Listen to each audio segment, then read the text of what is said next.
Hello दोस्तों, स्वागत है आपका अपने यूट्यूब चैनल गठीवन क्लासेस पर। तो दोस्तों, आज की जो वीडियो होने वाली है वो आपके लिए 19 तारीख की होने वाली है, जो कि 19 तारीख का आपका पेपर है।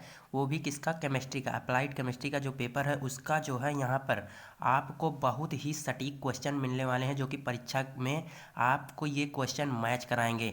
अगर मैच नहीं कराएं तो आपने जो है आप कमेंट में जो आकर कहिएगा। यहाँ पर जो भी क्वेश्चन है 30 महत्वपूर्ण क्वेश्चन है, जिसमें से हमारे 15 जो हैं एकदम छोटे छोटे क्वेश्चन हैं जो 1 नंबर और 2 नंबर के आते हैं, और 10 जो हैं बड़े बड़े क्वेश्चन हैं जो कि परीक्षा में बार बार पूछे जाते हैं। तो इतना मान कर चलिए कि जो भी क्वेश्चन है एकदम सटीक क्वेश्चन है परीक्षा की दृष्टि से। ये सब जो है प्रीवियस ईयर क्वेश्चन है, जो कि 2021, 22, 20, 19 इसी सब में आए हुए हैं और लगातार परीक्षा में पूछे जा रहे हैं। तो वीडियो को बिना भी जो है देरी करते हुए स्टार्ट कर देते हैं। तो यहाँ पर हमने सबसे पहले लिख दिया है शॉर्ट टाइप क्वेश्चन, और सबसे पहला हमारा क्वेश्चन है क्वांटम संख्या किसे कहते हैं। तो यहाँ पर देखिए, परमाणु के किसी इलेक्ट्रॉन की स्थिति एवं ऊर्जा निर्धारित करने के लिए यहाँ पर 4 क्वांटम संख्याओं का ज्ञान होना आवश्यक है। पहला है मुख्य क्वांटम संख्या, दूसरा है दिगंशी क्वांटम संख्या, तीसरा है चुंबकीय क्वांटम संख्या, और यहाँ पर चक्रण क्वांटम संख्या। यहाँ पर चक्रण ऐसे लिखा जाएगा दोस्तों। यहाँ पर 4 जो है क्वांटम संख्याएँ हैं। क्वांटम संख्या की परिभाषा यहाँ पर आपको मिल जाएगी, और जो है इसके प्रकार यहाँ पर मिल जाएंगे। तो इतना आप लिख देंगे तो आपको जो 2 नंबर का होगा आपको एकदम आसानी तरीके से मिल जाएगा। अब चलते हैं हम नेक्स्ट क्वेश्चन पर। हाइजेनबर्ग की अनिश्चितता का सिद्धांत लिखिए। ये भी परीक्षा में काफ़ी बार पूछा गया है। तो यहाँ पर छोटे छोटे क्वेश्चन हैं जो कि 2 नंबर के यहाँ पर पूछे जाते हैं। तो यहाँ पर देखिए, इसके अनुसार किसी भी एक ही समय में किसी इलेक्ट्रॉन की स्थिति एवं संवेग दोनों एक साथ ज्ञात नहीं कर सकते। यानी कि अगर कोई इलेक्ट्रॉन जो है मूव कर रहा है तो उसकी स्थिति और संवेग जो है एक साथ बिल्कुल भी ज्ञात नहीं कर सकते। सिर्फ एक ही ज्ञात कर सकते हैं, या तो इलेक्ट्रॉन की स्थिति जो है ज्ञात होगी या तो संवेग। तो दोनों एक साथ ज्ञात कभी नहीं कर सकते। तो यहाँ पर फार्मूला लिख दीजिएगा, del x into del p बराबर एन एच अपॉन 2 पाई। इसको लिख देंगे, इस आपका 2 नंबर क्लियर हो जाएगा। अब चलते हैं अपने अगले क्वेश्चन पर। देखिए, एकदम जो है सटीक क्वेश्चन आपकी परीक्षा में मिलेंगे, बहुत ही इंपॉर्टेंट क्वेश्चन है ये सब। देखिए, पाउली का अपवर्जन नियम आप जानते होंगे कि बार बार ये परीक्षा में पूछा भी जाता है। पाउली का अपवर्जन नियम जो है इसके अनुसार किसी भी परमाणु के किन्हीं 2 इलेक्ट्रॉनों के लिए चारों क्वांटम संख्याएं कभी बराबर नहीं हो सकती। यहाँ पर आप इसको लिखकर एक उदाहरण लिख दीजिएगा। अगर आपने पाउली का अपवर्जन नियम पढ़ा होगा तो एक उदाहरण लिख दीजिएगा, आपका 2 नंबर एकदम आसानी तरीके से ऐसे बन जाएगा।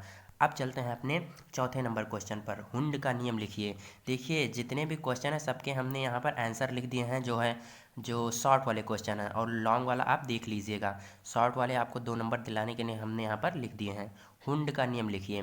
देखिए, हुंड का नियम क्या करना है, इनके अनुसार इलेक्ट्रॉन पहले रिक्त कक्षा में प्रवेश करते हैं, इसके बाद एक एक कक्ष में जाकर युग्मित होते हैं। देखिए, यानी कि सबसे पहले एक एक कक्षा में, ये हमारा क्या है, ऑर्बिट है, सबसे पहले इसमें जाएंगे फिर इसमें जाएंगे, साथ साथ कभी नहीं भरे जाएंगे। अब क्या होगा, अब सबसे पहले क्या होगा, अब यहाँ पर हमारा इसमें जाएंगे फिर इसमें जाएंगे फिर इसमें नीचे की ओर फिर इसमें नीचे की ओर, यानी कि सबसे पहले ऊपर भरे जाएंगे फिर नीचे की ओर। तो लिखना आपको ऐसे है, और बनाना यहाँ पर बना दीजिएगा चित्र। आपको 2 नंबर यहाँ पर भी क्लियर हो जाएंगे। अब चलते हैं अपने अगले क्वेश्चन पर। देखिए, सोडियम परमाणु में बाह्य कोश के इलेक्ट्रॉन के चारों क्वांटम संख्याएं ज्ञात करनी है। ये परीक्षा में बहुत बार पूछा गया दोस्तों। क्वांटम संख्या जो है परीक्षा में बार बार पूछा जाता है, और लगभग जो है क्वेश्चन ही आता है। तो यहाँ पर सोडियम का हमने इलेक्ट्रॉनिक विन्यास कर दिया है ताकि हम क्वांटम संख्या आसानी से ज्ञात कर सकें। तो यहाँ पर क्वांटम संख्या कैसे ज्ञात करते हैं दोस्तों, जो हमारा लास्ट वाला होता है जिसमें हमारा बाह्य कोश कह रहा है यहाँ पर, तो बाह्य कोश हमारा यही वाला तो है। और यहाँ पर चारों क्वांटम संख्या कैसे ज्ञात करेंगे, देखिए, बाह्य कोश को हम ध्यान में सिर्फ रखते हैं, और जो है हम सारी क्वांटम संख्या का मान निकाल लेते हैं। हमारा ये वाला क्या होता है दोस्तों, यन का मान होता है। क्या होता है, यन बराबर हमारा 3 है। यल बराबर क्या होता है दोस्तों, यल बराबर हमारा होता है यस बराबर 0, और यस पी बराबर पर 1, और डी पर 2, और एफ पर हमारा 3 होता है। तो यहाँ पर देखिए, यल का मान हमारा क्या हो जाएगा, यल का मान हमारा ये यस के लिए क्या होता है, 0 होता है। तो यल का मान 0 हो जाएगा। जब यल का मान 0 हो जाएगा तो हमारा यम का मान भी क्या हो जाएगा, यम का मान भी 0 हो जाएगा, क्योंकि आप जानते हैं कि यम का मान यल पर निर्भर करता है। तो यल बराबर जीरो, तो यम बराबर जीरो।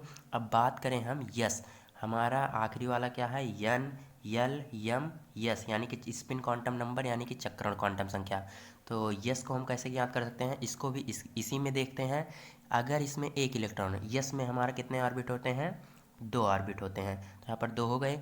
यहाँ पर एक ही इलेक्ट्रॉन भरा है, तो देखिए जब ये एक इलेक्ट्रॉन भरा है, इसकी जो यहाँ पर आप देख सकते हैं इसकी दिशा किस ओर है, ऊपर की ओर है। ऊपर की ओर हमारा प्लस का हाफ होता है, क्या होता है, प्लस का हाफ होता है। अगर मान लीजिए यहाँ पर नीचे की ओर होता तो माइनस का हाफ, तो यहाँ पर हमारा क्या हो जाएगा, प्लस का हाफ है यानी कि ऊपर की ओर है, तो यस बराबर हमारा प्लस का हाफ हो जाएगा। यस बराबर प्लस हाफ, नीचे की ओर होता तो यस बराबर माइनस हाफ। इतना आपको क्लियर हो गया होगा क्वांटम संख्या। अगर क्वांटम संख्या आपको नहीं निकालना आता था तो आप बिल्कुल अच्छी तरीके से समझ गए होंगे।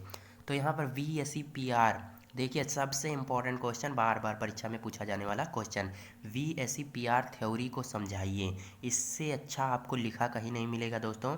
इतना आप अगर लिख देते हैं तो एग्जामिनर जान जाएगा कि आप बहुत ही अच्छी कॉपी में नोट्स बनाकर लिखे हैं। देखिए यहाँ पर पूरा आप जो है स्क्रीनशॉट ले लीजिए, इसमें क्या बताऊँ मैं, इतना अच्छा ही लिखा है, देख लीजिए स्क्रीनशॉट ले लीजिए। चलिए अब अगले क्वेश्चन पर चलते हैं। संकरण क्या है, उदाहरण सहित समझाइए। दोस्तों इसको हमने नहीं लिखा है, आप जो है अगर नोट्स बनाए हैं या फिर किताब में से आप देख लीजिएगा। संकरण क्या है, उदाहरण सहित समझाइए। और हमारा क्या है, ऑक्टेन संख्या किसे कहते हैं, ये 1 नंबर 2 नंबर में ये भी पूछा जाता है। तो ऑक्टेन संख्या और सीटेन संख्या परीक्षा में बहुत बार पूछे गए हैं। पेट्रोल में आइसो ऑक्टेन की प्रतिशत मात्रा ऑक्टेन संख्या कहलाती है, क्या, पेट्रोल में आइसो ऑक्टेन की प्रतिशत मात्रा ऑक्टेन संख्या कहलाती है। ये भी आपका क्लियर हो गया होगा। 2 कठोर ईंधन के नाम, देखिए 2 कठोर ईंधन का नाम पूछ रहा है, हमने 3 लिख दिया है ताकि आपको 2 याद रहें। पहला हमारा क्या लिखेंगे, पीट, दूसरा लिग्नाइट, तीसरा कोयला। तो यहाँ पर 2 आप चाहे जो लिख दीजिए परीक्षा में, यहाँ पर भी आपका 2 नंबर क्लियर हो जाएगा। अब चलते हैं अगले क्वेश्चन पर। देखिए यहाँ पर क्वांटम संख्या से बार बार हम क्वेश्चन उठा रहे हैं क्योंकि इससे परीक्षा में क्वेश्चन 100% आना है। अगर यल का जो है, यल क्वांटम संख्या का मान 2 है तो यम क्वांटम संख्या का मान क्या होगा, यहाँ पर मान क्या होगा। तो यहाँ पर देखिए हमने तभी बताया था कि यम का मान यल पर निर्भर करता है। यम का मान होता है -L2 + यल। अगर यल का मान, जब यल का मान 2 है तो यम का मान क्या हो जाएगा, -2 से लेकर +2 तक। तो यहाँ पर ये हमारा राइट आंसर हो जाएगा। इसको इसी तरीके से लिखेंगे तो हमारा 2 नंबर यहाँ पर मिल जाएगा। अब चलते हैं 11 नंबर क्वेश्चन पर। अस्थायी कठोरता को दूर करने में कौन सा तरीका काम आता है। देखिए अस्थायी कठोरता एक होती है, एक अस्थायी कठोरता होती है, तो दोनों आप देख लीजिएगा। दोनों जो है बहुत बार परीक्षा में पूछे गए हैं और हमने लॉन्ग क्वेश्चन में भी इसको रखा है, यानी कि पूछना एकदम तय है। अस्थायी कठोरता कह रहा है को दूर करने का कौन सा तरीका काम आता है, तो उबाल कर या क्लार्क विधि द्वारा। तो ये भी आपका क्लियर हो गया होगा। यहाँ पर भी आपको 2 नंबर मिल जाएंगे अगर आप दोनों लिख देते हैं तो। अगर एक लिखेंगे तो 1 नंबर। CH3CHO का IUPAC नेम, CH3CHO का IUPAC नेम क्या होगा दोस्तों, यहाँ पर क्या है, 2 कार्बन है यानी कि मेथ एथ, तो यहाँ पर एथ हो जाएगा। और ये हमारा एल्डिहाइड ग्रुप है, एल्डिहाइड में हमारा क्या लगता है, अल लगता है, क्या, अल। तो यहाँ पर हमने क्या पढ़ा था, एथेन मेथ और एथ, एथेन अल, यानी कि एथेनल यहाँ पर राइट आंसर हो जाएगा। तो हमारा यहाँ पर दो नंबर यहाँ भी क्लियर हो जाएगा। IUPAC नेम देखिए 1 नंबर या तो 2 नंबर में पूछा ही जाता है, या तो बहुविकल्पीय में पूछा जाएगा या फिर आपका जो 2 नंबर वाला क्वेश्चन है उसमें पूछा जाएगा।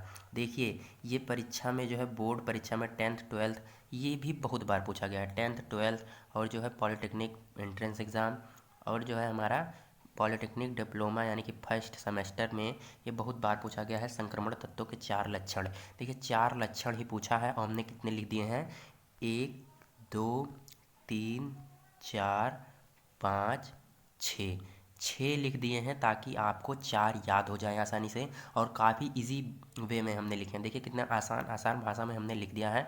अगर इसी तरीके से लिखेंगे तो हमारा शायद बड़ा क्वेश्चन है, आपका 5 नंबर का पूछा जाता है, हमने 2 नंबर वाले में रख दिया है, सॉरी यहाँ पर आपका 5 नंबर का ये क्वेश्चन है। तो यहाँ पर देखिए 4 लिख दीजिएगा। ये तत्व परिवर्ती संयोजकता प्रदर्शित करते हैं, क्वथनांक गलनांक तथा घनत्व ऊंचे होते हैं, सभी तत्व विद्युत तथा ऊष्मा के कुचालक होते हैं, ये तत्व अधिकतर अनुचुंबकीय होते हैं, ये तत्व वैद्युत संयोजक तथा उपसंयोजक दोनों प्रकार के यौगिक बनाते हैं, ये तत्व रंगीन आयन बनाते हैं। इतना आप लिख देंगे, 5 नंबर आपका क्लियर।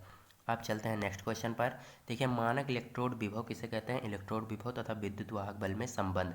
देखिए, ये वाला क्वेश्चन भी परीक्षा में कई बार पूछा गया है। मानक इलेक्ट्रोड विभव, इसको भी आप तैयार कर लीजिएगा, इसको हमने नहीं लिखा है। और इसके बाद वाला भी हमने नहीं लिखा है, जो कि ये भी इम्पॉर्टेंट है। फैराडे का विद्युत अपघटन संबंधी नियम। फैराडे का नियम भी दोस्तों परीक्षा में कई बार पूछा गया है, इसको भी आप तैयार कर लीजिएगा। जितना दोस्तों बता रहे हैं उसको ज़रूर तैयार कीजिएगा, बाकी आपने जो अलग से मेहनत की होगी उसका भी फल आपको ज़रूर मिलेगा। लेकिन जितना बता रहे हैं उससे काफ़ी ज़्यादा क्वेश्चन आपके परीक्षा में पूछे जाने वाले हैं। तो यहाँ पर देखिए, फैराडे विद्युत अपघटन नियम हो गया। अब हमारा sp3 संकरित अणु का एक उदाहरण, हमने एक उदाहरण पूछा है, तो यहाँ पर हमने कितने लिख दिए हैं? 2 लिख दिए हैं। ये भी आपका 2 नंबर में पूछा जाएगा। यहाँ पर CH4 हमारा क्या हो जाएगा? sp3 संकरित अणु हो जाएगा, और H2O भी हमारा sp3 संकरित अणु हो जाएगा। देखिए, निकालते कैसे हैं? निकालने के लिए सिंपल फंडा है हमारा। क्या करते हैं, जैसे मेथेन का कैसे निकालेंगे? sp3 है कि नहीं, सी देखिए CH4 है ना, तो C का हमारा कार्बन का परमाणु क्रमांक कितना होता है? 6 होता है। इलेक्ट्रॉनिक विन्यास करेंगे तो 2,4। ठीक, अब हम बाह्य कोश का इलेक्ट्रॉन लेंगे। इसी प्रकार हाइड्रोजन का बाह्य कोश कितना होता है? 1 ही होता है। तो यहाँ पर 1 को हम 4 बार इंटू भी कराएंगे, क्योंकि यहाँ पर 4 इसके क्या है? परमाणु भी हैं, तो गुणे 4। अब हमारा 4 इसका आ गया बाह्य कोश का, इसका भी बाह्य कोश का 4 आ गया। दोनों को जोड़ लीजिए और 2 से भाग कर दीजिए। क्या हो जाएगा? 8 हो जाएगा। 8/2, 8/2 हो जाएगा। तो 2 से काट देंगे, 2 चौके 8। तो हम जानते हैं कि ये हमारा 4 को अगर हम डिवाइड करेंगे तो 1 यस और 3 पी में जाएगा। ऐसे ही तो टूटता है। अगर मान लीजिए 5 होता तो इसके बाद क्या जाता? sp3d में चला जाता। 6 होता तो हमारा sp3d2 में चला जाता। इसी प्रकार जाता है। तो ये sp3 का हमने बहुत अच्छी तरीके से जो है संकरण करना बता दिया है कि sp3 कैसे आएगा मीथेन का। इसी प्रकार आप जल का भी कर सकते हैं आसानी से। देखिए, यहाँ पर अब हमारा आपबाहु का सिद्धांत भी परीक्षा में कई बार पूछा गया है। इसको हमने बहुत आसान भाषा में अपने नोट्स में लिखा था, इसलिए यहाँ पर हमने लिख दिया है। इस नियम के अनुसार इलेक्ट्रॉन परमाणु में निम्न ऊर्जा वाले स्तर से उच्च ऊर्जा वाले कक्षक में भरे जाते हैं। यही सिंपल सा फार्मूला है, इसको आप बनाकर लिख दीजिएगा। 2 नंबर आपका आसानी से यहाँ पर भी क्लियर हो जाएगा। अब चलते हैं अगले क्वेश्चन पर। देखिए, 18 नंबर क्वेश्चन क्या है? IUPAC नियम। देखिए, IUPAC नियम हर साल परीक्षा में पूछा जाता है और अब की बार भी पूछा जाना है, तो इसको आप तैयार करके ज़रूर जाइएगा। और ज़्यादा इजी ही पूछता है, इतना मानकर चलिए। तो देखिए, यहाँ पर हम कैसे निकाले हैं? यहाँ पर सबसे पहले कार्बन की लंबी चेन लेते हैं, तो हमारा ये कार्बन की लंबी चेन है। और यहाँ पर कितने जो है हमारे कार्बन है? तो 1 2 3 4 5। देखिए दोस्तों, इसको नहीं काउंट करेंगे क्योंकि ये हमारा क्या है, इसके जो है चेन में नहीं है। ये हमारा क्या है? मेथिल ग्रुप है। क्या है? मेथिल ग्रुप है, यानी कि एल्किल ग्रुप है। CH3 क्या हो जाएगा यहाँ पर? मेथिल। तो यहाँ पर 1 2 3, चाहे इधर से काउंट करिए या फिर 1 2 3, तो दोनों तरफ से CH3 किस पर आ रहा है? 3 पर आ रहा है। तो यहाँ पर 3 लिख देंगे। और हमारा जो ये 3 है ये किस पर है? मतलब जो हमारा मेथिल है 3 पर है, और मेथिल लिख देंगे और पूरी कार्बन की चेन को गिन लेंगे। कार्बन कितने हैं? 1 2 3 4 5, 5 के लिए पेंटेन।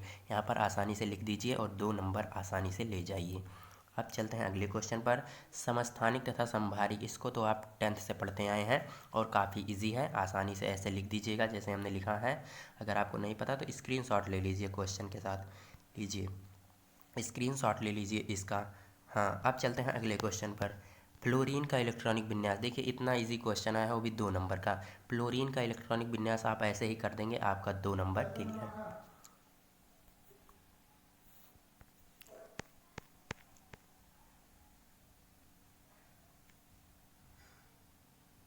और यहाँ पर हमारा लॉन्ग टाइप क्वेश्चन है। लॉन्ग टाइप क्वेश्चन हमने यहाँ पर सिर्फ लिख दिया है। आपको क्या करना है, सिर्फ यहाँ पर स्क्रीनशॉट ले लेना है और आप जो है अपने बुक से या फिर नोट से देख लीजिएगा। यहाँ पर देखिए, सबसे इंपॉर्टेंट क्वेश्चन, विद्युत रासायनिक श्रेणी की व्याख्या करिए तथा इसके अनुप्रयोग। गैल्वेनिक सेल क्या है? Bomb calorimeter. सबसे ज़्यादा 100% इसके आने के चांस है, या तो इसका न्यूमेरिकल जरूर आता है, तो बॉम्ब कैलोरीमीटर जरूर तैयार करके जाइएगा। इसका जो है न्यूमेरिकल पक्का आएगा, या तो यही आ जाएगा। और चलते हैं इसके बाद, संक्षारण क्या है? संक्षारण से बचने की विद्युत लेपन विधि। और अस्थायी कठोरता, अस्थायी कठोरता देखिए बताया था तभी।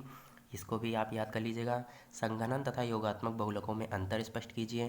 नैर्नस्ट समीकरण, विद्युत अपघटनी सेल और गैल्वेनिक सेल में अंतर क्या है। स्नेहक को परिभाषित कीजिए, इसके क्या कार्य हैं। उपयुक्त उदाहरण के साथ स्नेहकों के वर्गीकरण का विवेचन कीजिए। और यहाँ पर और लास्ट सबसे ज़्यादा इंपॉर्टेंट क्वेश्चन, बायोगैस। बायोगैस भी बहुत ही इंपॉर्टेंट क्वेश्चन है दोस्तों। बायोगैस जिसे आप गोबर गैस कहते हैं, इसका भी क्वेश्चन परीक्षा में कई बार पूछा गया है। तो आशा करता हूँ दोस्तों आज का जो क्वेश्चन है, आज की जो वीडियो है, आपको काफ़ी ज़्यादा अच्छी लगी होगी। अगर अच्छी आए, पसंद आई हो तो एक बार वीडियो को लाइक कर लेंगे और दोस्तों के पास वीडियो को शेयर कर देंगे, ताकि जो है सबसे पहले वीडियो आप तक ही पहुँचे। तो दोस्तों मिलते हैं इसी प्रकार नेक्स्ट वीडियो में, नेक्स्ट चैप्टर के मतलब नेक्स्ट जो है मोस्ट इम्पॉर्टेंट क्वेश्चन के साथ। तब तक के लिए जय हिंद, वंदे मातरम।